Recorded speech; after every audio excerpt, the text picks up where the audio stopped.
Primeiro, buscar Deus, conhecê-lo. Segundo, na horizontal, fazê-lo conhecido. Já conhece? Sim. Tem comunhão com Ele? Sim. Já estudou as Escrituras? Sim. Nasceu de novo? Sim. Recebeu um novo coração? Sim. O Espírito de Deus habita em você? Sim. Agora, faça-o conhecido. Pregue o Evangelho. Anuncie as boas novas da salvação aos perdidos.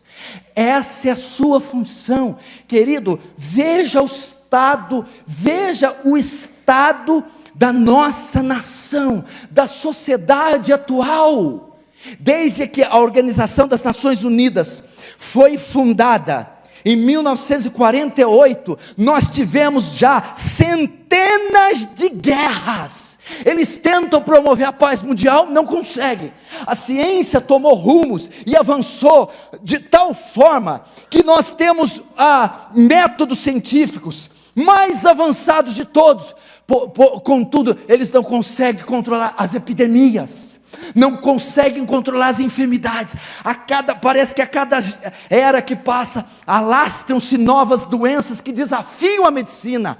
A tecnologia cresceu, temos conforto, luxúria, todas as formas. O homem tenta promover paz, conforto, prazer, e parece que quanto mais tecnologia e mais benesses a ciência traz, mais morto, doente e mais depravado o homem se torna. O homem vai de mal a pior. Albert Einstein diz que é mais fácil desnaturar o plutônio do que tirar a maldade do coração do homem. Eles não conseguem, irmão. A ONU não consegue resolver o problema da paz mundial. A medicina não consegue trazer paz ao coração do homem. A tecnologia não consegue preencher o vazio do homem. O que eu estou querendo dizer? Eu estou querendo dizer que a Organização das Nações Unidas não tem a resposta.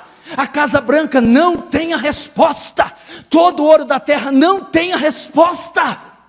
Porque o problema do homem não é físico. O problema do homem é só o mal do homem, o câncer da sociedade, reside no fato do homem ser um pecador. O problema está no pecado. É o pecado que mata o homem, é o pecado que o leva à enfermidade, à tristeza, à depressão, ao suicídio. É o pecado que gera guerra, que gera morte, corrupção, escândalo. É o pecado.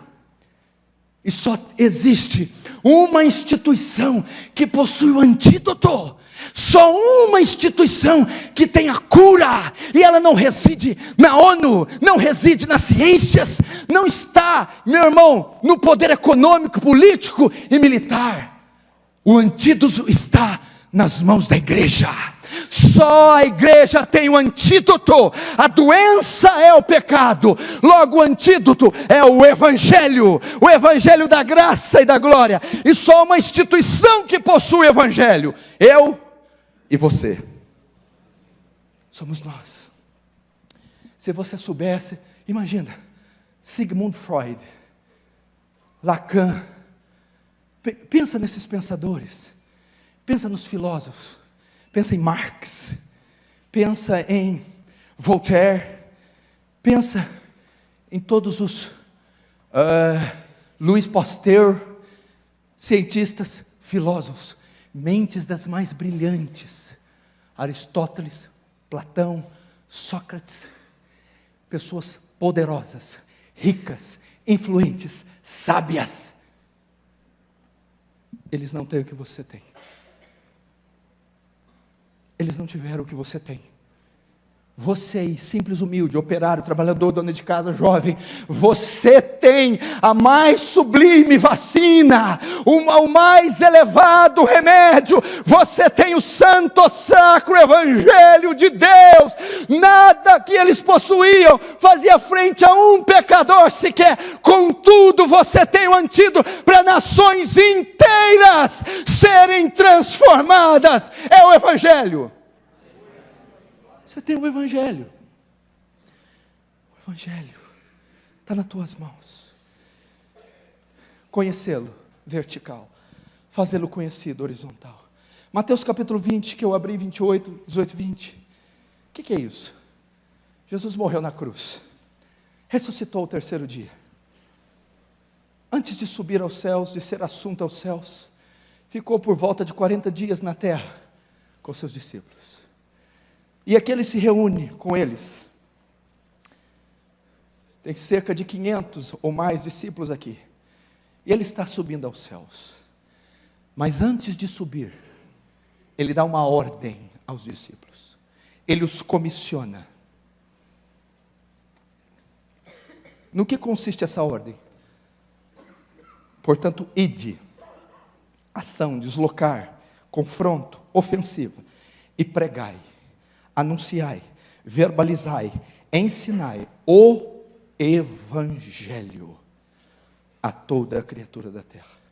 Esse mandamento recebeu o nome de a grande comissão, a tarefa da grande comissão. No que consiste a tarefa da grande comissão? A evangelização mundial. Todos os homens, de todas as classes, todas as raças, todas as cores, todas as idades, todos os estratos sociais, ide e pregai o Evangelho. A quem ele comissionou? A quem ele deu essa ordem? Essa ordem foi para a igreja. Essa ordem não foi para os ímpios, para as religiões, não foi para um grupo específico da igreja, para o presbitério, para os pastores. Todo crente nascido de novo está debaixo desta ordem. Você foi comissionado por Deus para anunciar a toda criatura, a todos os povos, a salvação, a redenção que há em Cristo. Agora, se você mantém desobediente a esse mandamento, você está em pecado. Arrependa-se. Eu chamo você ao arrependimento. Arrependa-se. Porque Ezequiel 18:33 diz: se eu digo ao pecador que ele vai morrer, Deus, pronunciando juízo sobre São Paulo, Zona Norte, Zona Leste, Zona Sul, Brasil, se eu digo ao pecador que ele vai morrer, e você, sabendo disso, você que tem a cura, você que tem o Evangelho, você sabendo disso, não o adverte, não prega, não chama ele ao arrependimento, ele morrerá pelo pecado dele. Aquele vizinho, a professora de escola, o familiar, o bairro, a zona, o estado, a nação, serão condenados, mas o sangue deles eu demandarei, requererei, cobrarei das tuas mãos, e você vai me dar conta no dia do juízo. Meu irmão, você foi chamado para testemunhar, você foi chamado para pregar o Evangelho. Essa cidade, esse colosso, esse polo mundial que é São Paulo, e grande São Paulo, que exala iniquidade, fossa de iniquidade, orgias, escândalos e crimes dos mais hediondos. A depravação dessa cidade está chegando a níveis tão profundos que está se comparando aos antediluvianos, a geração de Noé. Pecados, escândalos, orgias, crimes atrozes, bestiais, hediondos. O pecado aqui sobe como como um incenso podre às narinas de Deus. E só tem uma maneira de refrear a corrupção, diminuir os crimes, diminuir as infrações, diminuir a depravação, é com a exposição do Evangelho, a pregação do Evangelho. Não adianta uma reforma fiscal, uma reforma política, uma reforma agrária, mudar de presidente, de partido, aumentar o salário, não adianta. A corrupção do homem reside no seu coração. O problema é espiritual e não físico. Só o Evangelho. só se invocar o nome do Senhor. E há de ser que todo aquele que invocar o nome do Senhor será salvo. Mas como invocarão aquele de que nada ouviram? Como invocarão aquele em quem não creram? Como eles podem invocar um Deus que eles não creem? Como eles podem invocar a quem eles não conhecem? Porque aquele que o invocar, aquele que ir a ele com arrependimento, aquele que se lançar, será salvo. Mas como essas pobres almas invocarão de quem não ouviram falar, de quem não conhecem, de quem não creram? Para invocar, eles precisam crer. Eles precisam crer. Mas como crerão naquele de quem nada ouviram? Para invocar, precisam crer. Para crer, precisam ouvir. A fé vem pelo ouvir, pelo aprender, pelo assimilar. Mas como eles crerão se eles nunca ouviram? Eles não sabem quem é Jesus, não conhecem os atributos de Deus, não entendem nada sobre o juízo divino, não sabem que alguém morreu por eles e ressuscitou. Não podem crer, porque nada ouviram. E por que não ouviram? Como ouvirão, se não há quem pregue?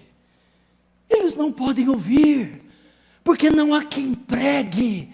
Meu irmão, você diz, mas como não há quem pregue, se é a cidade que mais tem igreja por metro quadrado, rádios evangélicas aos borbotões, se tem programas de TV? Não, querido, não estou dizendo marketing religioso, eu não estou dizendo de campanhas comerciais, abertura de franquia, autoajuda, psicologia. Eu estou dizendo do evangelho sacro, puro, santo. Estes 90% de São Paulo nunca, jamais ouviu. Como crerão e como ouvirão se não há quem pregue? Elas não podem ouvir. E não ouvindo, elas não podem crer. E não crendo, elas não podem invocar. E não invocando, elas não podem ser salvas.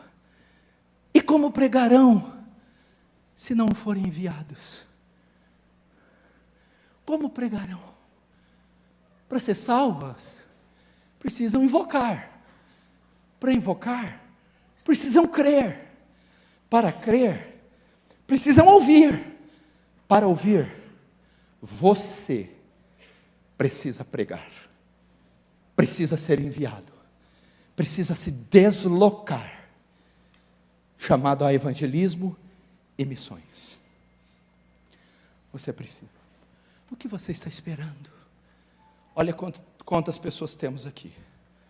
O Conexão com Deus chega a atrair de 1.000 a 2.000 pessoas, dependendo do dia. 2.000 pessoas. Cada um tem acesso a pelo menos, você tem acesso durante um mês a entre 60 a 100 pessoas. Escola, metrô, ônibus, família, mídias sociais. Se você multiplicar 2.000 vezes 100, quanto que dá? Você que é bom de matemática. Aí na lata aí. Filho, gente burra não vai para o céu não. Quanto que é? Quê? 200 mil pessoas? Não, você errou. Não só isso não. Hã? Não tem celular aí, meu filho? Na hora que precisa, eles não usam. 2 milhões de pessoas. Você já viu o que você pode fazer? 2 milhões. Se dessas 2 milhões, metade converter. Rapaz, pode me matar, já dá para ir para o céu já. 1 milhão. Desse 1 milhão, suponhamos que 30% alcance. 300 mil. E assim vai. Você está vendo como o avivamento chega? com a exposição do Evangelho. Jesus disse aqui, Paulo está dizendo, olha só, é só eles invocarem, eles apenas precisam fazer isso, invocar, aponta para se arrependerem e crerem, irem até o Salvador buscando misericórdia, basta eles invocarem. Mas como aquele irmão da Zona Leste, da Sul, como aquele irmão da Penha, de Interlagos, como aquele irmão das cidades vizinhas, vai invocar se ele não crê? E por que ele não crê? Como ele vai crer se ele nunca ouviu? E como ele vai ouvir se ninguém nunca pregou? E como vão pregar para ele se eles não forem enviados? Você, meu irmão, chamado a evangelismo missões, comece a anunciar o evangelho na repartição onde você está, na sua casa, entre os seus familiares, na escola e na universidade, entre os alunos e professores, no bairro, entre os vizinhos, nas mídias sociais, com todo o aparato tecnológico que você tem. Pregue o evangelho, pregue o evangelho, se candidate às missões, se candidate ao evangelismo, a grupos familiares, pregue o evangelho. Quantos estão entendendo? Diz amém. Estou vendo quanto tempo eu gastei. Entretanto, por onde é que eu começo? Às vezes muitas pessoas têm dificuldade. Jesus deu a ordem da grande comissão. Todos sabem que tem que evangelizar, ninguém aqui é bobo. Mas por onde você começa? Por onde nós começamos o evangelismo? Essa é a resposta de muitos. Mas Atos capítulo 1 nos dá uma dica e nos responde aonde o evangelismo e as missões começam. Vamos abrir em Atos capítulo 1.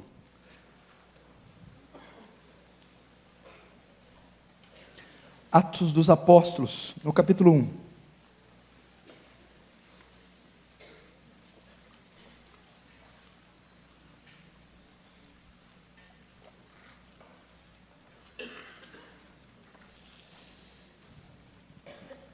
Atos capítulo 1, verso 8 diz assim, Atos 1:8, mas recebereis poder, ou virtude, palavra grega dunamis, ao descer sobre vós o Espírito, e serei minhas testemunhas, vamos lá, tanto em Jerusalém, como em toda a Judéia, Samaria e até os confins da terra. Aqui Jesus deu para eles a carta missionária, a logística das missões, do evangelismo, os passos a ser seguidos. Lembra de Lucas capítulo 24, os últimos versículos, se eu não me engano 49, ficar em Jerusalém, quietinho, apóstolos, até que do alto sejais revestidos de poder. Não comecem igreja, não preguem, não evangelizem, não plantem igreja, sem primeiro receber capacitação, poder, dunamis. Atos 1:8, agora vocês vão receber poder, e logo após receberem poder, o Espírito ser derramado, vão agora e iniciem a obra missionária, evangelística, preguem, plantem igreja, orem sobre as pessoas, expulsem demônios, façam uma ruaça. Mas aonde? Primeiro em Jerusalém, depois na Judéia, Samaria e até os confins da terra. Primeiro, Jerusalém. O que Jerusalém aponta? Para quê? Jesus está dizendo, primeiro, evangelize a sua terra, evangelize a sua cidade, comece com os de dentro. O primeiro campo missionário de um homem é a sua casa, evangelize a sua família, comece com seus filhos, comece com sua esposa, comece com seu marido, comece com seus pais. Não me venha com esse negócio de ganhar o mundo e perder tua família. O principal evangelista dos teus filhos é você, pai e mãe. O principal evangelista dos teus pais é você, filho e filha. Comece primeiro em Jerusalém. Veja, pra você ter uma ideia, eu vou só citar o endemoniado gadareno. Marcos 5, 15 e 20. E foram ter com Jesus, e viram o endemoniado, escute, presta atenção, o que tivera a legião assentado, vestido em perfeito juízo, e temeram. Entrando Jesus no barco, rogava-lhe o endemoniado que o deixasse estar com ele. Olha o que Jesus diz para o endemoniado que acabou de ser liberto. Jesus, porém, não lhe permitiu, mas disse: vai para a tua casa, para os teus, e anuncia-lhe quão grandes coisas o Senhor te fez. Vai para a tua casa. O primeiro campo evangelístico e missionário é o lar, é a família. Mas não só a família. A continuação do texto: começou a anunciar em Decápolis quão grandes coisas Jesus lhe fizera. Vai para a tua casa, testemunhe no lar. Segundo, testemunhe em família. Agora, testemunhe em seu bairro. Comece a fazer uma evangelização no teu bairro, onde a sua casa está situada, seja ela num condomínio fechado, seja num morro, seja ela na periferia, seja ela num lugar nobre, seja ela nas cidades vizinhas, seja ela no coração de São Paulo. Anuncie ali, comece para as ruas, distribua folhetos, bata palma, pregue ali. Família, agora bairro. Depois, Jerusalém. Jesus estava dizendo que o evangelismo é municipal. Primeiro nós ganhamos nossa cidade, nossa terra. Testemunha em Jerusalém. A missão de vocês é ganhar São Paulo, é evangelizar São Paulo, é evangelizar o ABC, Zona Sul, Norte, Leste, Oeste. A função de vocês é saturar esta região do Evangelho. John Knox orava assim: dá-me as almas da Escócia, senão eu morro. Você começa: dá-me as almas de São Paulo, senão eu morro. Vamos, irmãos, entre nesses túneis, nesses trens, nesses metrôs, nesses centros urbanos, nessas praças aglomeradas de gente, pregue o Evangelho em São Paulo. O evangelismo é municipal. São Paulo é sua meta. Dados do IBGE do ano de 2016 sobre a cidade de São Paulo. A população atual de São Paulo é de 12.038.175 habitantes, num total de 971 bairros. A meta desta igreja é atingir, ou é pelo menos ir até os 12 milhões de habitantes. 971 bairros divididos em subdivisões, que você não tem ideia o que é isso aqui. 12 milhões de almas. Que desafio! Que desafio para a Presbiteriana de Pinheiros, para os diáconos, para os obreiros, para outros crentes fiéis, para mim e para você. O evangelismo é municipal. Depois, onde eu começo? Jerusalém, depois Judeia. Ser mesmo testemunho em Jerusalém e Judeia. O que é a Judeia? Judeia é aquela região onde estava situada a cidade de Jerusalém. Poderíamos dizer que era o estado, aquele grande estado da Judeia. O evangelismo também é estadual. Jesus estava a dizer que o evangelismo deve atravessar as fronteiras municipais. Devemos evangelizar além da cidade de São Paulo. Devemos plantar igrejas em toda a região paulista, mas devemos plantar igreja também além das fronteiras de São Paulo. Onde estão os candidatos ao pastorado? Onde estão os casais jovens que vão chegar no pastor? Pastor, me manda para o seminário, me dá treinamento e planta uma igreja fora desses arraiais e me envia, por favor. O evangelismo está além de São Paulo.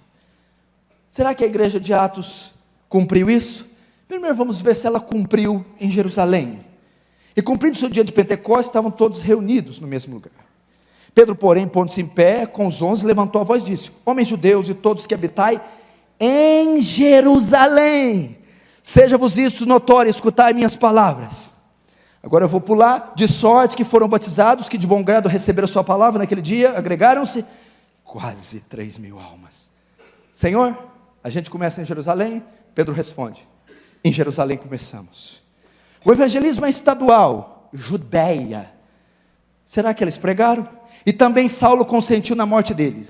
E fez-se naquele dia grande perseguição contra a igreja que estava em Jerusalém. E todos foram dispersos pelas terras da Judeia.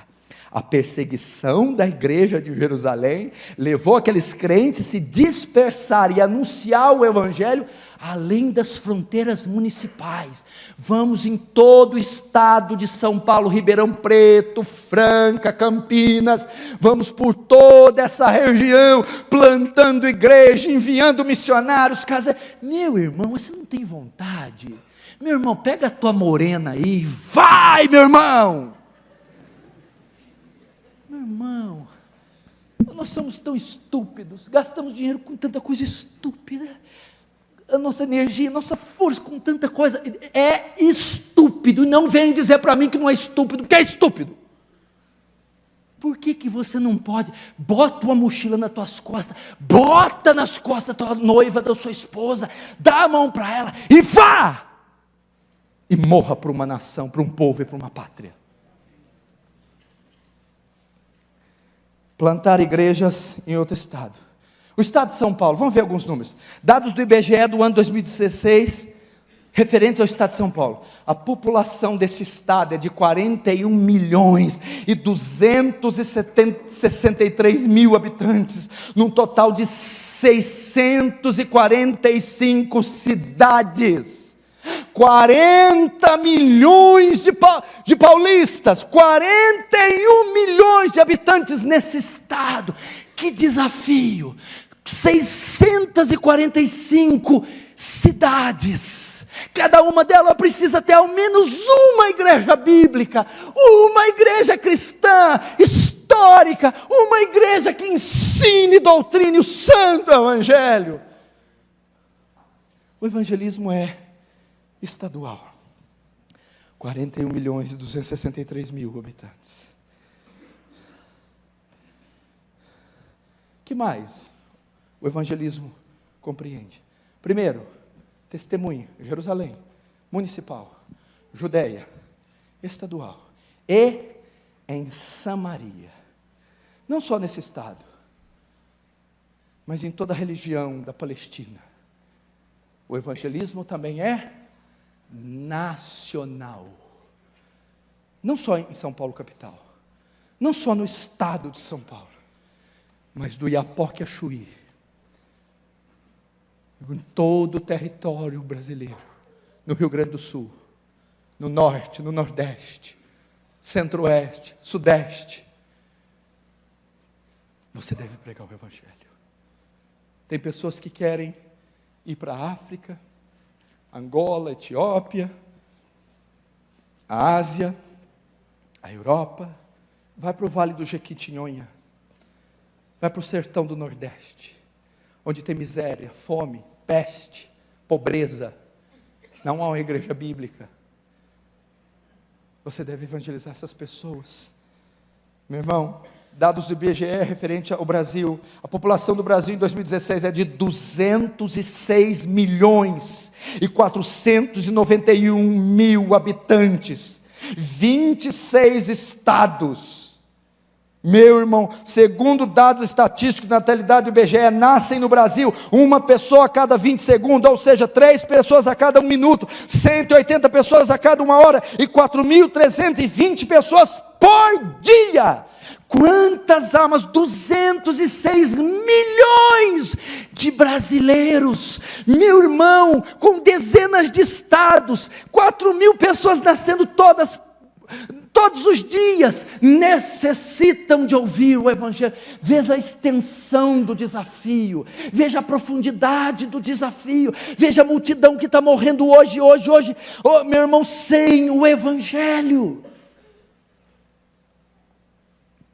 O evangelismo é nacional. Quantos estão entendendo? Mas o evangelismo não é só nacional. Jerusalém, municipal. Judeia, estadual. Samaria, toda a nação. Por último, Jesus diz, até os confins da terra. O evangelismo é internacional. Vamos ver se os apóstolos cumpriram isso. Escute comigo. Atos 3, 2, 5. E na igreja que estava em Antioquia, havia alguns profetas e doutores, a saber, Barnabé e Simão, chamado Níger, e Lúcio, Cirineu e Manaém, que fora criado com Herodes, o tetrarca, e Saulo. E servindo eles ao Senhor, jejuando, escute, disse o Espírito Santo, apartai-me a Saulo e Barnabé para a obra que tenho chamado. Então, jejuando e orando, e pondo sobre eles as mãos, os despediram.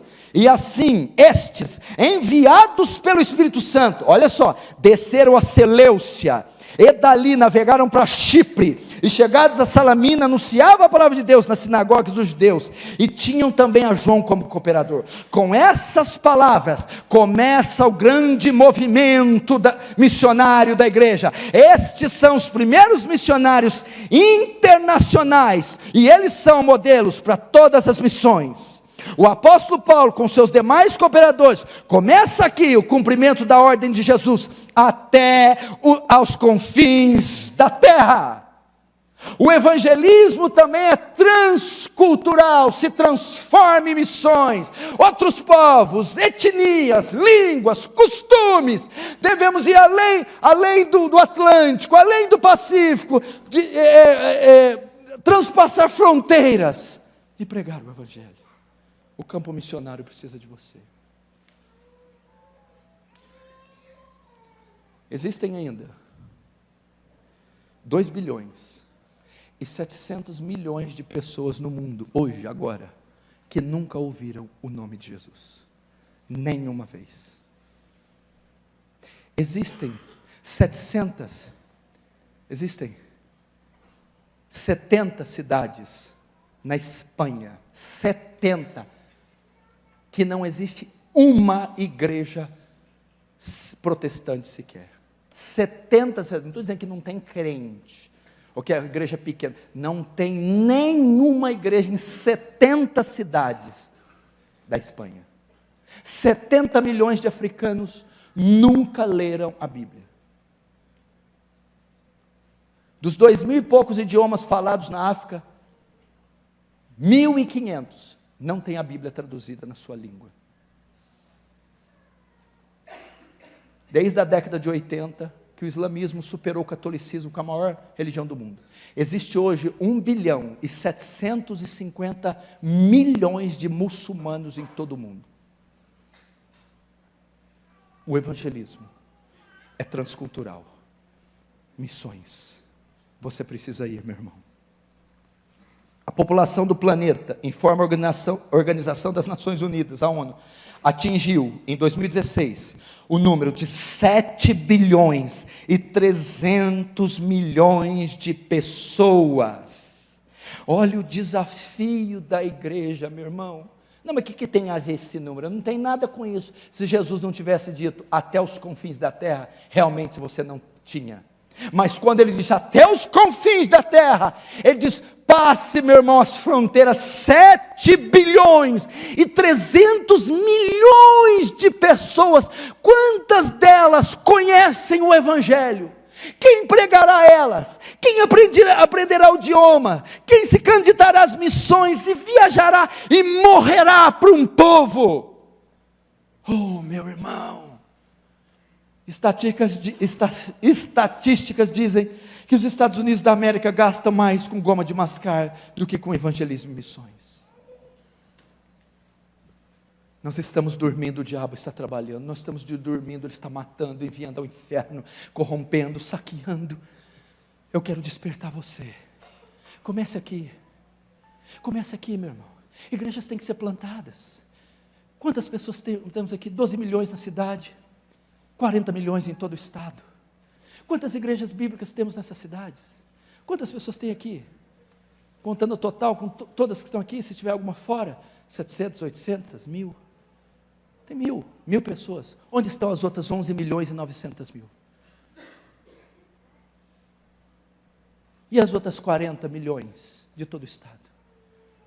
Quantos cultos bíblicos está sendo feito hoje? Eu não estou dizendo as heresias, as fogueiras, as macumbas, essa coisa toda. A invocação de demônios, a celebração da carne, o paganismo, a idolatria, a blasfêmia. Isso está acontecendo. Mas quantos estão adorando Yahweh? Quantos estão adorando o Deus vivo? Quantos estão sendo conduzidos à fé e ao arrependimento naquele que morreu e ressuscitou? Quantos estão crescendo em santificação, foram regenerados, passaram da morte para a vida e agora crescem à imagem do seu Filho? Quantos? Você é um chamado a evangelismo e missões.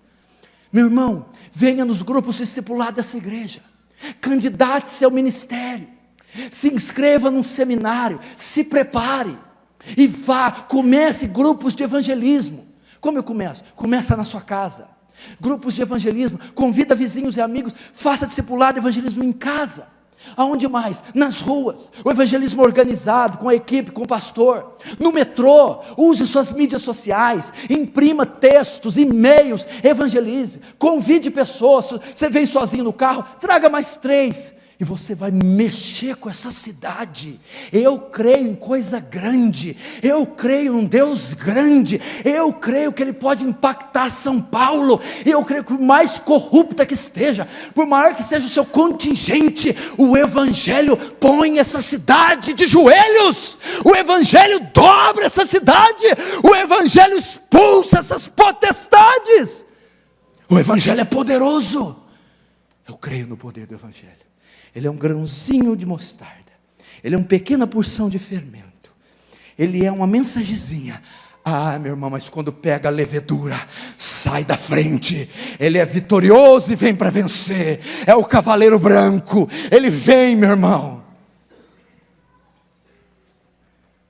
Como que o Senhor me garante a vitória?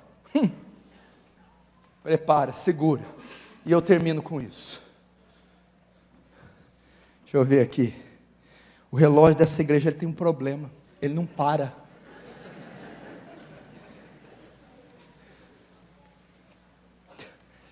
Vocês vão ungir aquele relógio ali.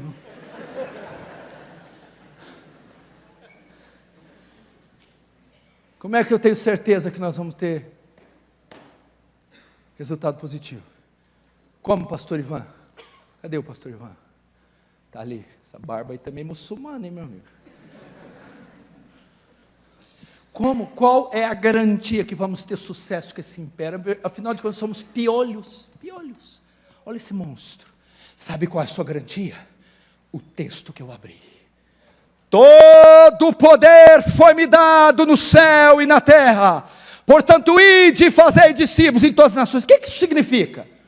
Até a morte de Jesus, Satanás detinha o poder e o domínio sobre as almas dos pecadores, porque não havia preço pago. Ele podia ir até os céus, como ele foi em Jó, acusar os santos, tentar os santos e reivindicar a condenação dos santos.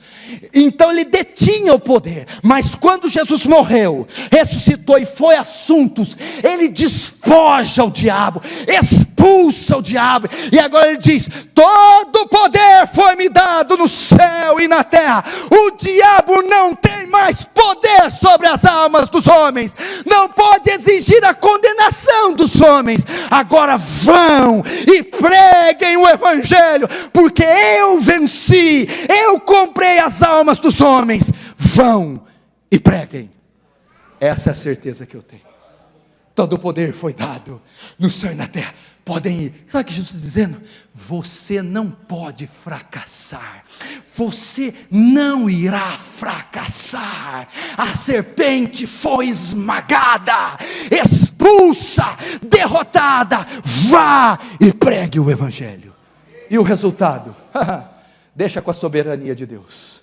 Os que Ele chamou, querendo ou não, virão. Virão. Virão. Quem crê nisso diz amém. Amém. Fique de pé então, vamos orar.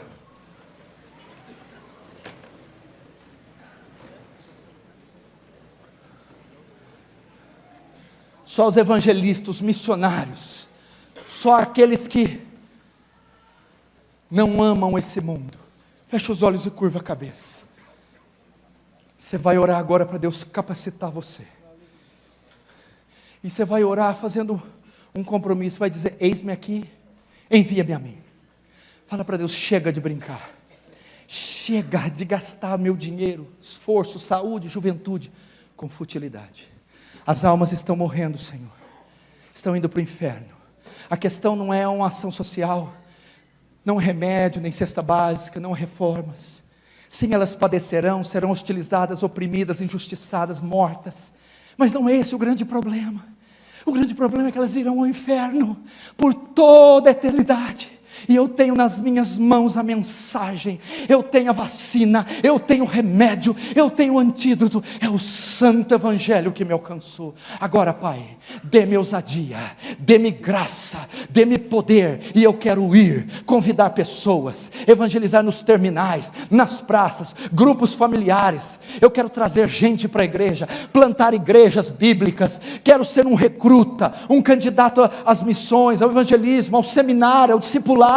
Quero estar sujeito à igreja bíblica, sujeito aos pastores, e ser, Deus, um pescador de alma. Senhor, todos que estão aqui, estão vendo pela internet, unge o Senhor, conscientiza-os da responsabilidade que eles têm, e que a partir de hoje, Senhor, eles sejam ceifeiros da sua seara, em nome de Jesus, amém.